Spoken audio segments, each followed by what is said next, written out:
This one I shot in Thailand. So again, simplicity can also be making a statement.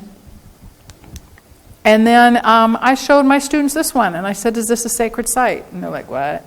And if you're Burmese and you're Buddhist, yes, it is. Because I went up into Myanmar on a motorcycle, actually, and shot this picture of a cave that is very, very famous in terms of they believe that the Buddha actually came here to Myanmar and meditated in this cave.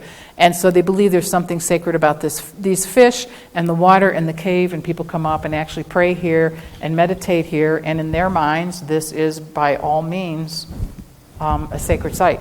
And again, it's students, when you say sacred site, they're thinking church, synagogue, mosque, temple, and you're saying, well, what about a tree? What about a waterfall? What about a cave with fish in it? And for some people, yeah, that's a sacred site. So that's why I wanted to bring this one up, because our students have sort of a Western idea of what makes a site sacred. And of course, Native Americans as well. There could be a valley that they see as a sacred valley. So to them, that's a sacred site. So you kind of have to remind them to sort of get to think out of the box in terms of what's a sacred site, because they think it's a building all the time. And it usually is, but in our culture in particular, but not always. What else? Okay. Wanted to use this one, art as a teaching tool. One of the things, this I shot actually in Washington, D.C. at the cathedral in Washington, and this is Christ being lowered from the cross. It's kind of hard to read the slide, so I wanted to show you what you're looking at.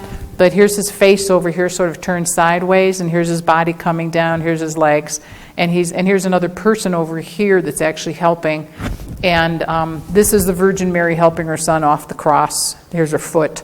So she's kind of gigantic, but she's helping him down.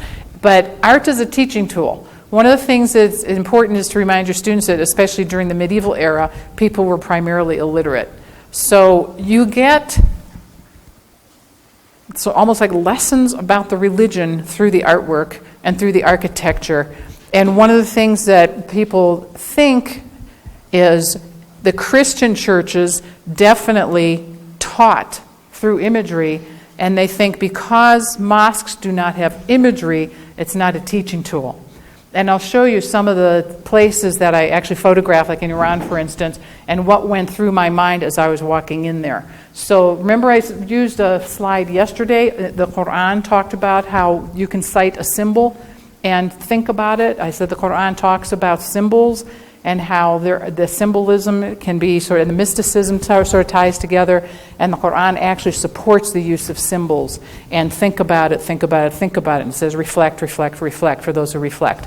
So even though you will not see something where you can say, oh, well, there's a foot, there's a knee, there's the body, there's the face, we still will walk in and be taught about our faith by walking into a building that does not have images. Okay, it has repetition, mathematics. It's more of almost like on a mystical level, much more than sort of a, it's more of a down-to-earth, earthly level. Art is a metaphor. One of the things, too, that within Christianity is cathedrals representing heavenly cities, cathedrals representing the body of Christ, and then Christ as divine light. All of this stuff comes into cathedral architectures, especially during the medieval era,